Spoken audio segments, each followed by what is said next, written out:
Für mein Kind. Als Vater bin ich nicht perfekt. Ich mache Fehler. Ich vergesse manchmal Dinge, die wichtig sind. Es gibt Momente, in denen ich die Fassung verliere, und manchmal bin ich nicht so geduldig, wie ich es gerne wäre. Und ja, an manchen Tagen werde ich vielleicht sogar ein bisschen verrückt. Aber das gehört dazu. Es zeigt, dass ich auch nur ein Mensch bin, der jeden Tag versucht, sein Bestes zu geben. Doch trotz all dieser Unvollkommenheiten gibt es eines, das immer perfekt bleibt.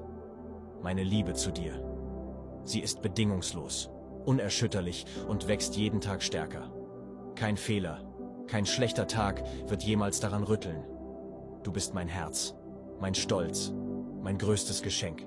Und niemand auf dieser Welt wird dich jemals so lieben können, wie ich es tue. Egal was passiert, ich werde immer an deiner Seite stehen. In guten Zeiten, in schwierigen Zeiten. Du kannst dich auf mich verlassen, denn du bist mein Alles. In Liebe. Papa.